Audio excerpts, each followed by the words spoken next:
Peço que você abra sua Bíblia no livro de Atos, capítulo 7. Nós vamos ler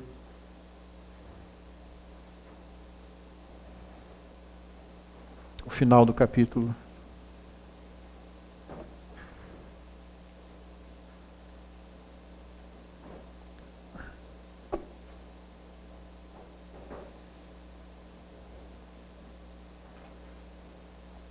Atos, capítulo 7.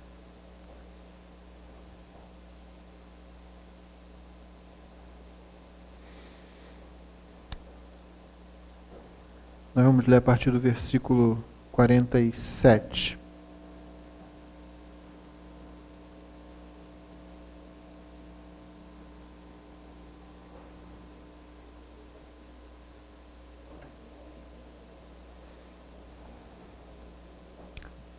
Você deve se lembrar que essa é a grande defesa de Estevão. Ele havia sido acusado de falsamente, apenas porque muitos dos líderes judeus não conseguiam vencê-lo na sua apresentação do Evangelho. A questão era a seguinte: Estevão era um daqueles que pregavam que Cristo era o Messias prometido, que Cristo que foi crucificado havia ressuscitado e que ele era o prometido de Israel, a quem os judeus estavam esperando por séculos, o cumprimento de todas as promessas feitas aos patriarcas.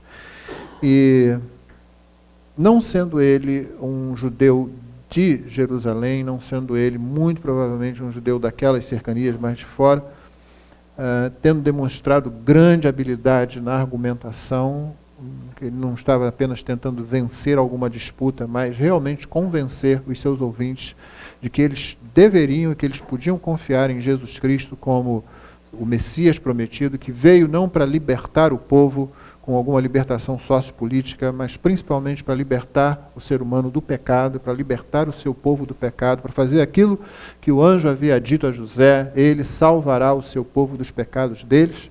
Não tendo como vencê-lo, então eles arranjaram uma forma de calá-lo pelo uso da força.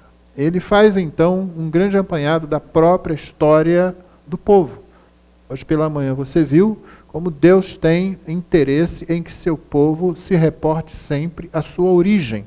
No caso do povo de Israel, eles deveriam se lembrar do Sinai, do Êxodo, dos 10 mandamentos, da lei.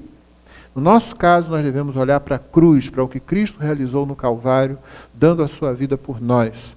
Ali está a nossa origem, ali está a nossa identidade, ali está o nosso passado, para que a gente possa olhar para o futuro. E à medida que Estevão ia chegando ao final da sua fala, da sua defesa, ele é contundente na abordagem daquelas pessoas. Então, terminando já tendo falado de Davi, ele cita Salomão no verso 47, que foi quem construiu o templo.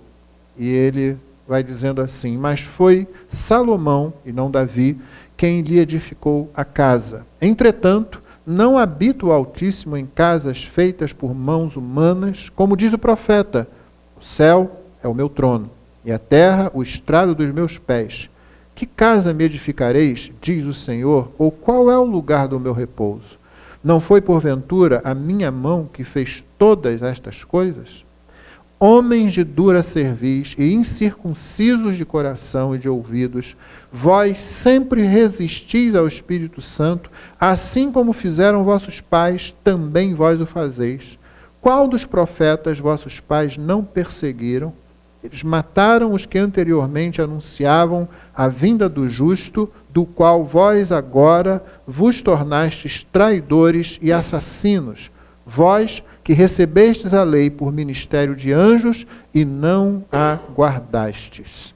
Deus abençoe a leitura da sua palavra. Amém? Irmãos, o que você faz quando a apresentação do Evangelho se torna difícil? Quando a apresentação do Evangelho se torna uma coisa, inclusive, perigosa?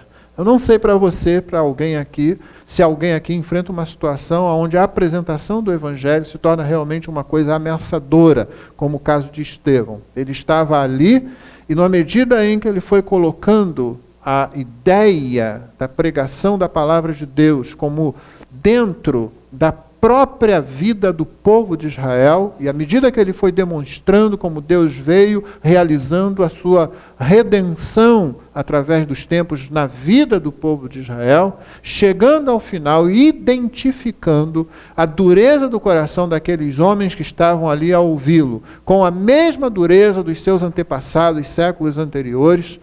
À medida que ele vai fazendo isso, aquelas pessoas vão se enchendo de ódio, elas vão se enchendo de raiva. Elas têm ódio, elas têm raiva, porque essa é a posição de todo ser humano com relação a Deus. Ao mesmo tempo que fomos feitos para Ele, ao mesmo tempo que nos realizamos realmente somente nele, o fato é que temos ódio de Deus e ódio da sua vontade. Nenhum de nós aceita a vontade de Deus de bom grado. A vontade de Deus é sempre odiosa ao ser humano, principalmente porque a primeira coisa que Deus faz é nos tirar do centro do nosso universo e fazer com que nós reconheçamos que Ele é o centro de todo e qualquer universo, inclusive a nossa própria vida.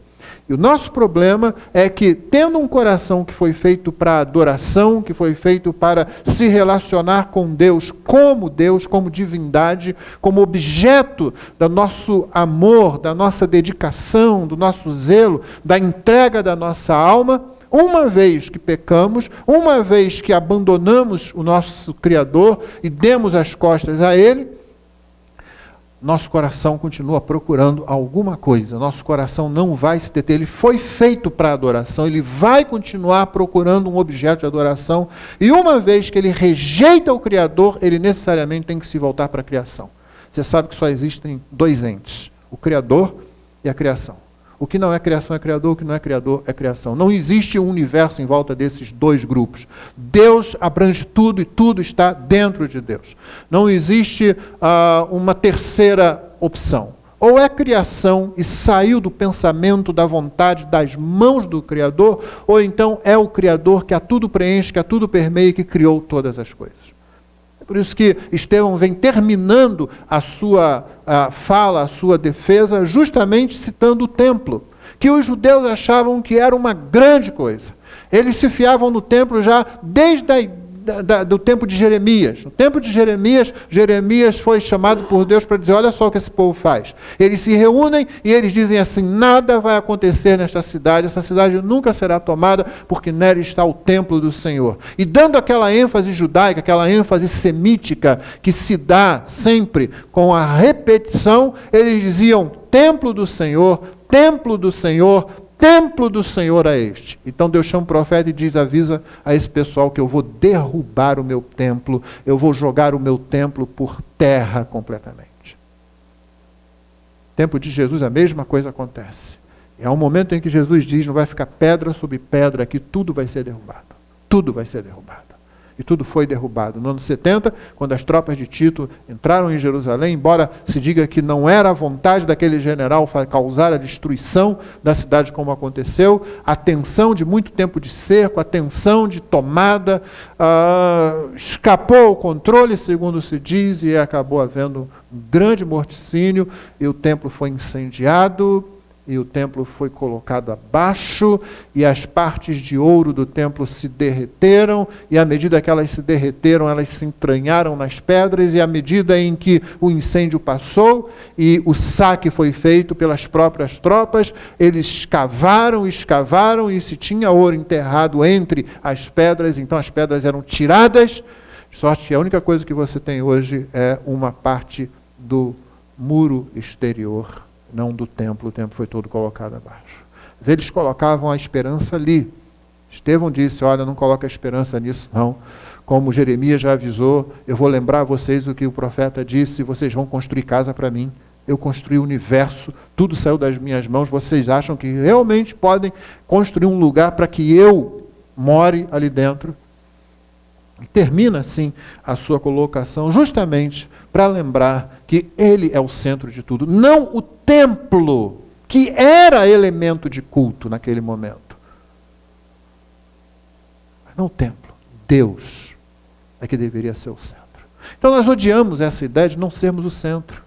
Nosso coração vai continuar procurando, porque ele foi feito para adoração. Rejeitamos o Criador, então nos voltamos para algum aspecto da criação e você sabe, o primeiro ídolo diante do qual nós nos curvamos é aquele que a gente vê no espelho. Toda idolatria é uma projeção de autoadoração, não importa como ela se expresse. De modo que nós detestamos a mensagem do Evangelho. Como é que eu sei disso? Porque a Bíblia diz isso. Nós olhamos para as pessoas e temos uma ideia equivocada.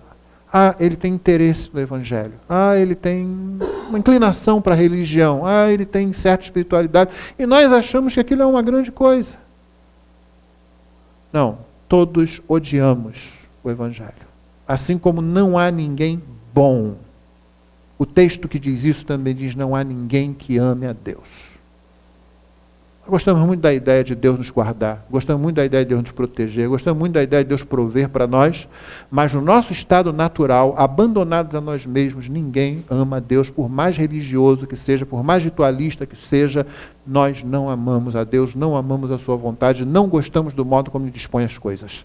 Não gostamos nem depois que nós nos convertemos. Não, entenda bem, quando nós nos convertemos, nosso coração se torna inclinado para as coisas de Deus, nós passamos realmente a amar a vontade de Deus, mas lutamos durante muito tempo para realmente amar de todo o coração a vontade de Deus. Não gostamos do que Ele faz na nossa vida, passamos boa parte da nossa vida nos perguntando: por que comigo? Por que isso aconteceu dessa forma? Por que não aconteceu do outro jeito? E sempre culpando o Criador, a exemplo daquele sujeito que foi lá, recebeu um talento, escondeu o talento, quando o seu Senhor veio, qual é a resposta que ele tem? A culpa é do Senhor. Ué, você não fez nada com o talento? Não fez nada com o valor que eu te dei? Com o tesouro que eu coloquei na tua mão? Para que você multiplicasse, para que você administrasse? Não, a culpa é sua. Como a culpa é minha? Porque eu conheço o Senhor. O Senhor é um homem que colhe onde não plantou, que ceifa onde não semeou. Então eu tive medo, fui lá e escondi, guardei, tenho aquilo que é do Senhor. A exemplo daquele sujeito que, na verdade, não conhecia o seu Senhor, não amava o seu Senhor, não admirava o seu Senhor e nem temia de fato o seu Senhor, nós fazemos isso. E perguntamos: por que a minha vida é desse jeito? Por que isso aconteceu comigo? E mesmo sendo crentes, ainda lutamos com isso. Deus trabalha a nossa vida desde o momento em que somos convertidos e até o momento em que deixarmos essa existência para que nós aprendamos a amar a sua vontade. Quando isso acontece, então, nós experimentamos verdadeira alegria. Mas até lá, nós estamos libertando dos resquícios dessa atitude que Estevão apontou naqueles que faziam parte do povo de Deus.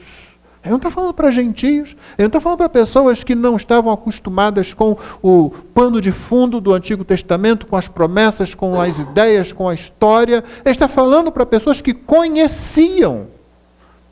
E o que é que ele diz para eles no versículo 51? Homens de dura cerviz, incircuncisos de coração. Poucas coisas ofendiam mais um judeu, e principalmente fariseus, que chamá-los de incircuncisos. Você se lembra quando Davi se indignou contra Golias? Como é que ele fala? Como esse incircunciso, ou seja, ele não tem a marca do pacto, ele não tem aliança com Deus, como esse sujeito ousa se levantar e falar contra o Deus de Israel, o Deus único e verdadeiro. Essa é a ideia. Ele não tem pacto. Deus não chamou o povo dele, Deus não escolheu o povo dele, Deus não fez aliança com o povo dele, Deus não libertou o povo dele do Egito. Como que ele faz isso? E nesse tempo aqui, parte disso permanece, só que agora equivocadamente. Nós somos muito importantes. Deus nos escolheu, é porque nós somos muito importantes. Eles teriam dificuldade em responder aquele problema que às vezes a gente levanta sobre o valor da cruz. Né? As pessoas dizem assim: olha, eu sou muito importante para Deus porque Cristo morreu por mim. Se Cristo deu a vida dele por mim, se ele pagou esse alto preço por mim, então eu devo ter muito valor para Deus. E aí você sabe que existe aquela historinha, irmãos conhecem, de um criminoso muito ruim, hediondo, né? E aí um juiz resolve estabelecer para ele isso é na história, tá? Não estou aqui falando nada das leis como elas existem, seja onde for, mas na história. O juiz resolve estipular uma fiança para ele, a fiança de $1 bilhão. E aí quando alguém ouve sobre essa fiança, o que essa pessoa, seguindo aquele raciocínio, diz? Esse camarada deve ter muito valor, não é? Porque se a fiança dele é estipulado em $1 bilhão, ele deve ter muito valor, deve ser muito precioso, muito valioso, porque já pensou se aparece alguém para pagar esse preço? Não. O valor da fiança, o valor do pagamento, o valor da dívida não tem a ver com o valor da pessoa, tem a ver com a hediondez do crime da pessoa. Cristo morreu na cruz por nós porque o nosso crime foi muito grande. A nossa dívida era infinita. Não é porque a gente tem valor, é porque nós cometemos um erro cujo valor seria impossível de ser medido. Se você quiser medir o tamanho do seu pecado, olhe para o tamanho do pagamento dessa dívida. Cristo derramando a sua vida na cruz do Calvário. Não, Deus ama você. Aquilo lá foi amor, sim. Claro que foi amor. Mas a cruz aponta não somente para o amor de Deus em Cristo se dando em nosso lugar, mas também para a hediondez e o tamanho do mal do nosso pecado. Esse povo aqui estava equivocado. Eles achavam que eles eram muita coisa. E nós fazemos isso também, muitas vezes. Olha, ele me escolheu, nós somos o povo eleito, nós somos a nação eleita, nós somos o reino de sacerdotes. É assim que Deus se referiu a nossos pais. Ele chamou Abraão, Isaac e Jacó, e nós somos os seus descendentes. Interessantemente, Estevão não faz essa conexão, ele faz outra conexão com os antepassados. Ele não diz, vocês são os filhos de Abraão, Isaac e Jacó, vocês são os filhos do pai da fé. Não faz isso, mas ele faz uma conexão com o passado. Homens de dura cerviz, incircuncisos de coração. Vocês não se dobram, vocês não se curvam, vocês permanecem esticados e não se rendem a Deus. Vocês estão circuncidados na carne e no corpo, mas o coração de vocês está incircunciso. Vocês simplesmente ignoram, repelem e desprezam a aliança de Deus. Vocês são incircuncisos não somente de coração, mas também de ouvidos. Os ouvidos de vocês são ouvidos de gentios, de não-judeus, de pessoas que estão fora da aliança. Note bem, ele havia acabado de contar, de narrar praticamente toda a história da aliança de Deus com o seu povo. Com muitos detalhes. E agora ele está dizendo, vocês não fazem parte disso, porque vocês mesmos se colocam fora. Vocês têm o coração endurecido, vocês têm a cerviz endurecida, vocês são arrogantes, orgulhosos com relação a Deus, ao invés de se humilharem, submeterem a eles, vocês fazem justamente o oposto. O coração de vocês é também incircunciso, o ouvido de vocês é também incircunciso, vocês não querem ouvir, vocês não querem entender. E aí ele usa uma expressão bem forte, bem interessante, vós sempre resistis ao Espírito Santo. Bom, por que ele está falando isso? Para que entenda isso, você tem que ler a sequência do que ele está falando. Vós sempre resistis ao Espírito Santo, assim como fizeram vossos pais, também vós o fazeis. E não termina aí, ele continua explicando. Os pais de vocês resistiram ao Espírito Santo. Em que sentido eles fizeram isso? Quando resistiram à mensagem dos profetas. O Estevão está se referindo ao chamado externo, à pregação. Eles resistiam à pregação do Evangelho. Isso vai ficar claro à medida que você continua lendo o verso 52. Qual dos profetas vossos pais não perseguiram? Vossos pais, no versículo anterior, vossos pais agora, assim como fizeram vossos pais, assim vocês também fazem, assim vós o fazeis. Qual dos profetas vossos pais não perseguiram? Eles mataram os que anteriormente anunciavam a vinda do justo, do qual vós agora vos tornastes traidores e assassinos. E quem vem em auxílio de Estevão, ou nosso auxílio para esclarecer, é a citação que ele está fazendo aqui. Ele está fazendo referência, não a uma citação direta, ipsi verbis, mas está fazendo referência ao profeta Zacarias, no capítulo 7 do seu livro, quando ele diz o seguinte: eles, porém, povo de Israel, esse é o contexto, depois você pode ver isso, eles, porém, não quiseram atender, e rebeldes me deram as costas, e ensurdeceram os ouvidos para que não ouvissem. Sim, fizeram seu coração duro como diamante, para que não ouvissem a lei, nem as palavras que o Senhor dos Exércitos enviara pelo seu Espírito, mediante os profetas que nos precederam. Daí veio a grande ira do Senhor dos Exércitos. Zacarias deixa bem clara a conexão aqui. Eles rejeitam a palavra do Espírito enviada pelos profetas. É disso que ele está falando. É a isso que se resiste, e é a isso que se pode resistir, à chamada externa. A pregação da graça, a pregação do Evangelho pode ser resistida. E foi isso que eles fizeram, e foi isso que os pais deles fizeram. Era isso que eles estavam fazendo, por isso Estevão faz essa conexão. Como os pais de vocês fizeram, vocês também continuam fazendo. A qual dos profetas os seus pais não mataram? Endurecendo o coração, vocês estão fazendo a mesma coisa. Os profetas que anunciaram a vinda do justo, de quem vocês agora se tornaram assassinos e traidores. Traidores por quê? Porque eles eram o povo da aliança. Eles eram o povo através do qual veio o Messias. Através do qual viria o Messias e através do qual efetivamente veio o Messias. Por isso ele termina dizendo no verso 53, vós que recebestes a lei por ministério de anjos e não a guardastes. Vocês tinham tudo. Vocês tinham as promessas, vocês tinham as profecias, vocês tinham a lei. Vocês receberam isso dos céus, se não foi inventado, a lei não foi inventada. Aliás, quando você estuda a lei, nós fizemos isso aqui durante bastante tempo, estudando a lei moral, ou seja, os 10 mandamentos. E uma das conclusões que podemos perceber é que não há como aquele tipo de lei ter sido criação, engendrado, inventado pela mente humana.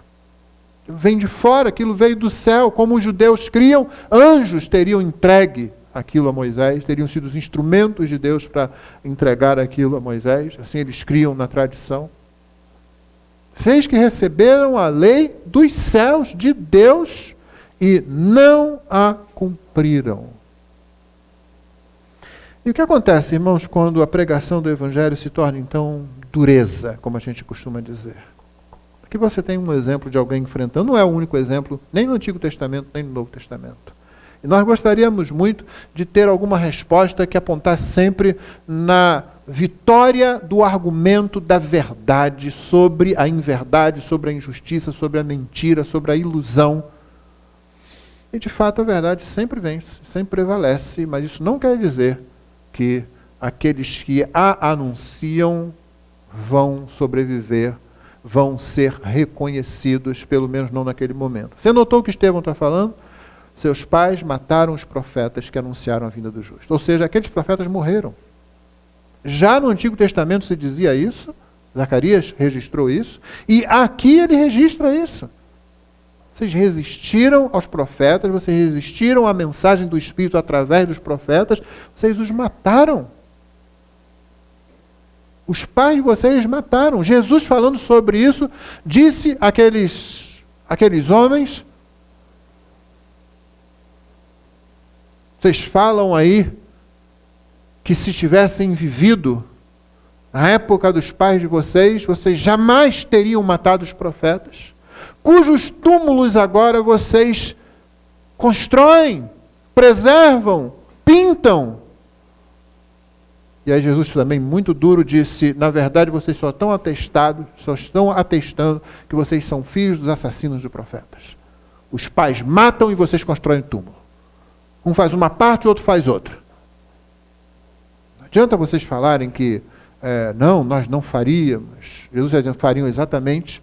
E o apóstolo, o pregador do Evangelho, o evangelista, faz exatamente isso, continua com a mesma ideia de Jesus, dizendo, vocês estão continuando o que os pais de vocês fizeram. Rejeitando a palavra e, se possível, assassinando o mensageiro, que é o que vai acontecer com ele daqui a pouco, como você sabe. Irmãos, a verdade sempre é vitoriosa, a verdade sempre prevalece de um jeito ou de outro. Uma das piores coisas que Deus pode fazer com o ser humano é quando ele envia a operação do erro, é quando ele envia a a ideia de você não reconhecer a verdade. Como é que Deus faz isso? Você acha que Deus impede alguém de ver a verdade? Você acha que Deus coloca uma placa que Deus impede a pessoa que está querendo, que está buscando a verdade? Não, Deus simplesmente entrega a pessoa a si mesma.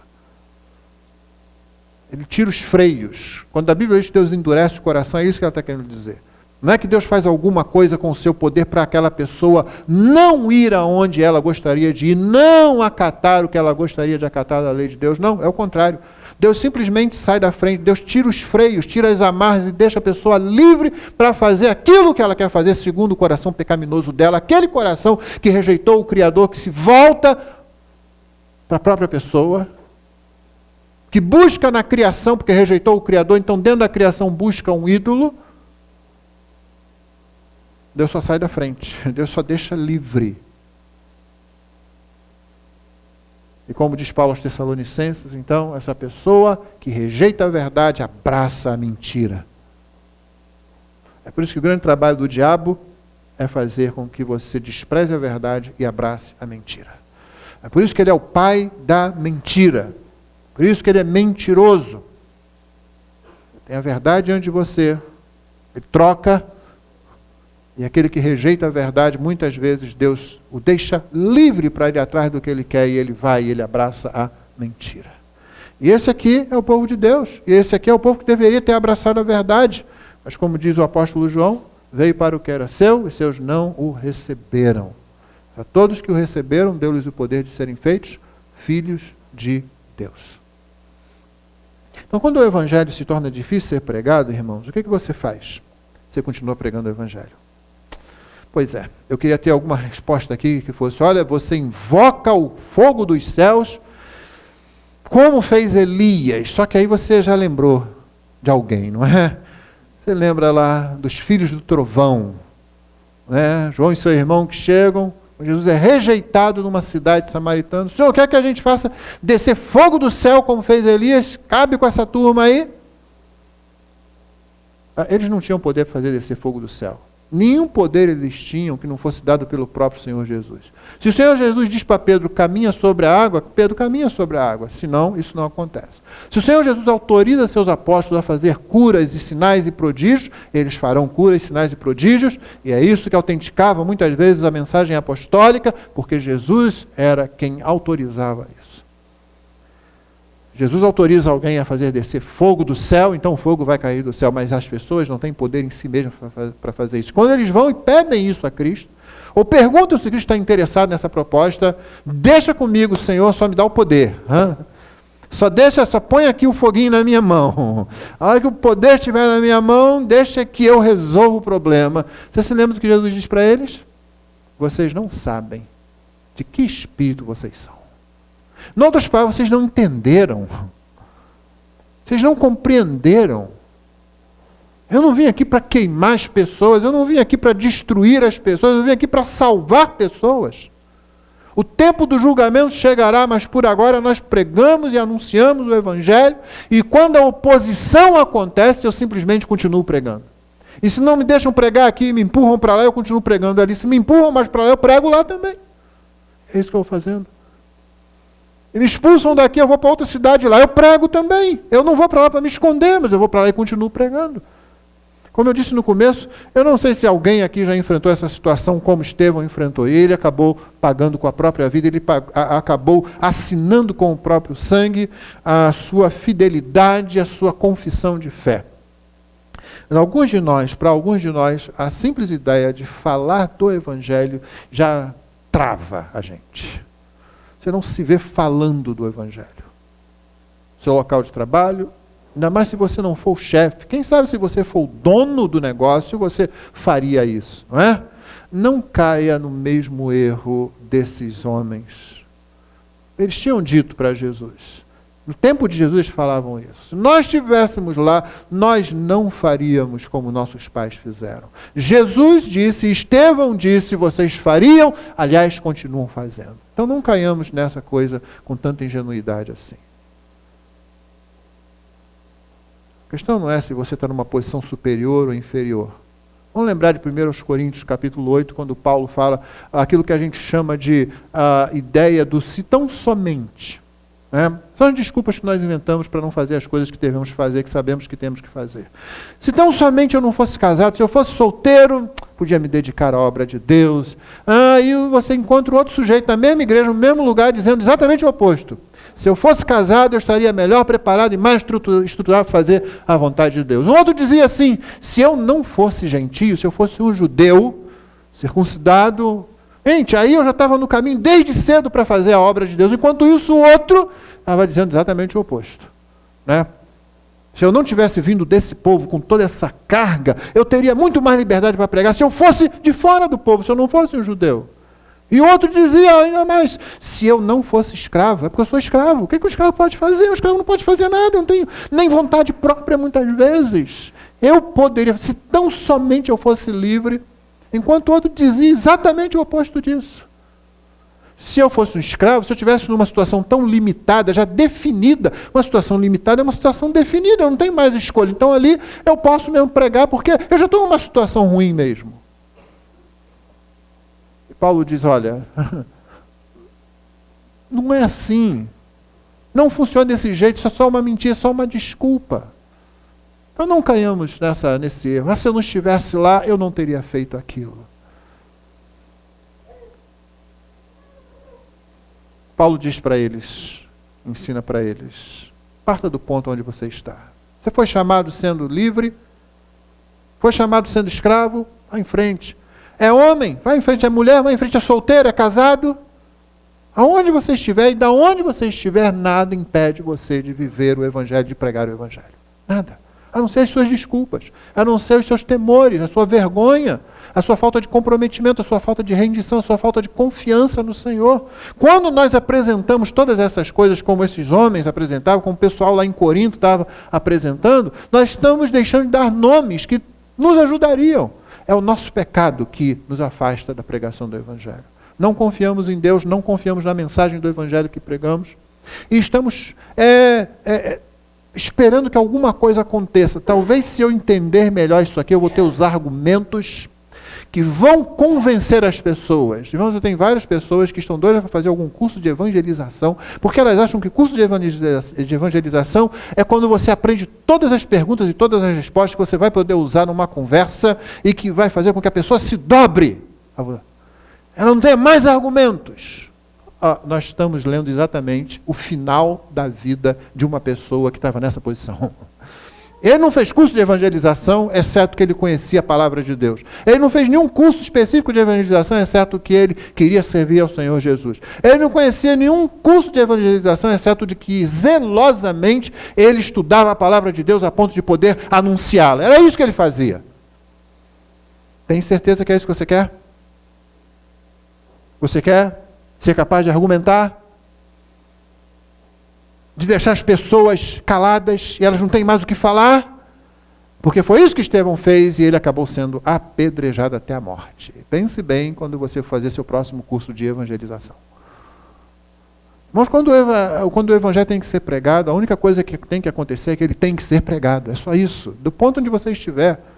Não espere ser respeitado por isso, não espere ter os argumentos todos, não espere que as pessoas vão olhar para você com admiração. Aqui estavam olhando para ele com ódio. Você se lembra daquela série de pregações aqui em Atos, e então você vai se lembrar disso que está no versículo 54. Ouvindo eles isto, quando ele disse, vocês são duros de coração e etc., enfureciam-se no seu coração e rilhavam os dentes contra ele. Isso que aconteceu. Ninguém ficou admirando Estevão. Nós admiramos Estevão. Mas aquele pessoal que estava ali já estava rilhando os dentes, doidos para matá-los, ansiosos por calá-lo, porque aquela mensagem incomodava. Entre eles estava um homem chamado Saulo. O capítulo 8 começa com um parágrafo curto dizendo, e Saulo consentia na sua morte. Quando Saulo viu Estevão ser calado, não tenho mais que lidar com esse tipo de argumentação que eu não consigo responder, com essa mensagem que eu não consigo vencer, que eu não consigo ultrapassar. Está resolvido. Menos um sujeito desse. E no coração dele, será que ficou alguma dúvida? Será que alguma coisa incomodou e foi logo calada? pela ideia de que é isso mesmo que tem que acontecer. É isso mesmo que tem que acabar. Temos que acabar com essa mensagem, temos que acabar com esses mensageiros. Se não dá para vencer a mensagem, vamos calar os mensageiros. Paulo não esperava que fosse acontecer com ele o que aconteceu depois do capítulo 9. Que ele seria conhecido como aquele que antes destruía, agora prega a mesma fé. Prega aquilo que antes ele tentava eliminar. Então esses homens odiaram. Não espere, irmão, ser visto. Não espere, irmã, ser compreendida. Né? Às vezes, você vai apresentar o Evangelho e vai se sentir como escória. Você vai se sentir como uma pessoa boba, uma pessoa tola, uma pessoa ingênua. As pessoas vão olhar para você como se você fosse uma pessoa ignorante, como se você não fosse uma pessoa que estivesse acompanhando as ideias correntes e tudo o que está acontecendo. Você vai se sentir humilhado, talvez você seja efetivamente humilhado. Mas o Senhor só precisa de pessoas que preguem o Evangelho, cumpram o mandamento de pregar o Evangelho, e à medida que você prega o Evangelho, conforme a graça soberana, Deus salvará pessoas. E você só verá pessoas sendo salvas se você pregar o Evangelho. Poucas alegrias nesta vida são maiores do que você ser instrumento de Deus para tirar uma pessoa da perdição eterna para a bem-aventurança eterna. Poucas alegrias são maiores do que uma pessoa que está com a sua vida completamente sem rumo encontrar o caminho. Poucas alegrias são maiores do que ver uma pessoa que está com a vida esfacelada, ver a sua vida sendo reconstruída. E Deus usou você, porque você não teve nenhuma dificuldade, nem nenhum problema em pregar o Evangelho. Você continuou pregando, mesmo quando as pessoas apontaram para você dizendo, é um bobo, é um tolo, é um retrógrado, é um atrasado. E você simplesmente continua pregando. Foi o que Estevão fez. No caso dele, terminou em apedrejamento. Mas não esqueçamos, não foram as pedras a última coisa que Estevão viu. A última coisa que Estevão viu foi o Senhor Jesus pronto para recebê-lo. Mas Estevão, verso 55, cheio do Espírito Santo, fitou os olhos no céu e viu a glória de Deus. E Jesus que estava à sua direita e disse, eis que vejo os céus abertos e o Filho do Homem em pé à destra, à direita de Deus. O pessoal fica mais enfurecido. Levam-no para fora, começam a apedrejá-lo. As últimas coisas que ele diz são, Senhor Jesus, recebe o meu espírito. Só que ainda tem mais. Ainda tem um tempinho entre a penúltima e a última pedra para ele fazer uma oração pelos seus ouvintes, os mesmos que o estavam matando. Senhor, não lhes imputes este pecado. Com estas palavras, adormeceu. Minha ideia é de que no momento em que Cristo apareceu para Estevão, no momento em que Estevão viu o Filho do Homem à destra do trono de Deus, ele ficou desejando que uma pedra o atingisse de modo a acelerar aquele encontro. Ele não era louco, ele não era masoquista, ele tinha uma mensagem verdadeira, ele anunciava essa mensagem verdadeira e agora as promessas dessa mensagem estavam na iminência de se cumprir na própria vida dele.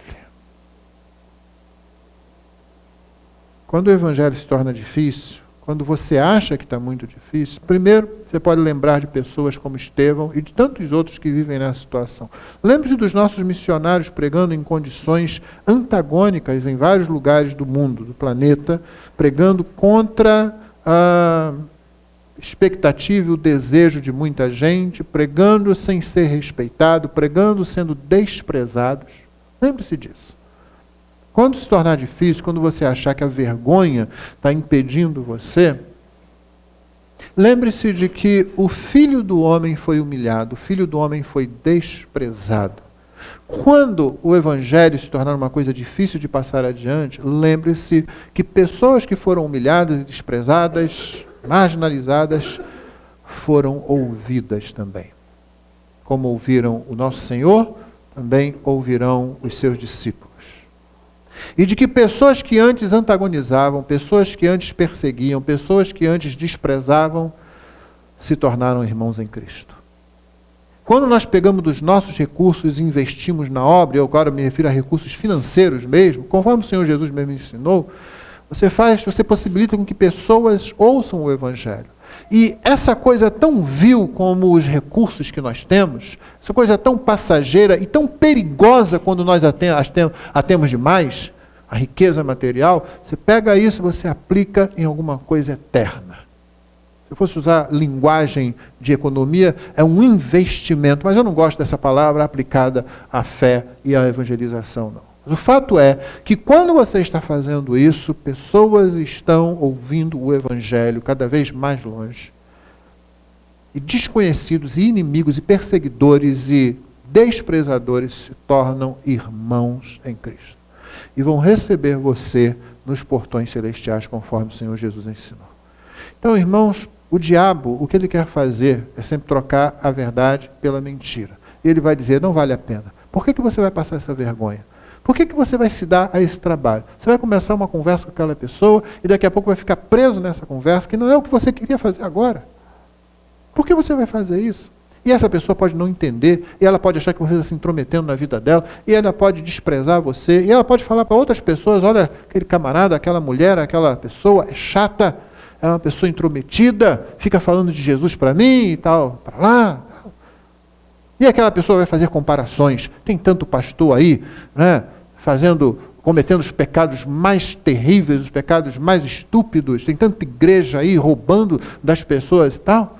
E é isso que o diabo fica falando para dizer, não vale a pena. Não prega o Evangelho. Por que você vai se envolver com isso? Por que você vai acabar sendo identificado com uma dessas pessoas? Nós fomos chamados exatamente para isso, irmãos. Nós não fomos chamados para a glória neste mundo. Nós não fomos chamados para receber a glória dos homens, a aprovação dos homens. Fomos chamados para ser glorificados por Deus. É isso que você quer.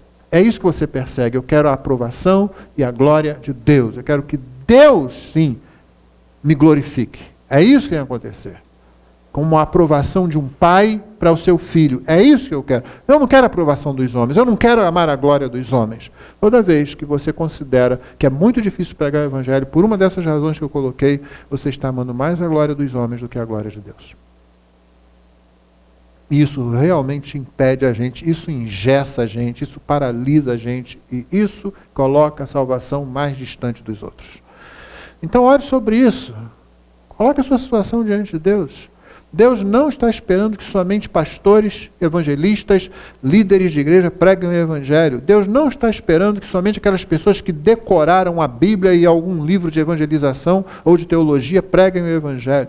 Deus está esperando que a dona de casa pregue o Evangelho, que o estudante pregue o Evangelho, que o profissional pregue o Evangelho, que o pai, o marido, a esposa, a mãe pregue o Evangelho, que o filho, a filha pregue o Evangelho. Se você tem Cristo e há pessoas próximas de você, você pode pregar o Evangelho. Você não precisa se colocar no meio de um ambiente no qual você nunca fez muita coisa e de repente gritar para todo mundo ouvir. Aí você pode começar de repente trazendo algum folheto, alguma coisa entregando para as pessoas. Eu queria que você lesse isso. Dá uma lida nisso aqui. E depois, se quiser conversar, a gente pode conversar sobre isso. Uma porta que se abre. Para isso você tem que manter a porta aberta para você. Porque se você fecha a porta para os outros, as pessoas vão fugir de você e você está sendo um obstáculo à pregação do Evangelho. A gente não tiver um pouco de disposição para as pessoas que às vezes estão sempre com a gente, então a porta do Evangelho continua fechada para ela, ou para elas, porque nós não estamos abrindo. E meu irmão, à medida que Deus começar a usar você, à medida que você perceber que Deus usa você, grande alegria e grande encorajamento surgem no coração. Alegria mesmo, aquele sentimento de que, não é que eu consigo fazer isso? Até que você diz, não é que eu consigo, é Ele que faz através de mim. E aí você dá mais glória a Ele, e aí você se dedica ainda mais. Que Que o Senhor nos abençoe. Quando as coisas se tornarem difíceis, nós olhamos e, não, peraí, foi muito mais difícil para Estevão, e olha que ele vencia as argumentações. Eu não vou me preocupar tanto em vencer as argumentações, em calar as pessoas, mas em proclamar, anunciar o Evangelho, deixa que o Espírito Santo faz a obra. O Espírito Santo é que converte os corações, e Deus quer usar você. Deus quer usar você, não seu pai, não sua mãe, não seu filho, não seu cônjuge. Deus quer usar você para pregar o seu Evangelho até que o Senhor Jesus volte. Deus nos abençoe.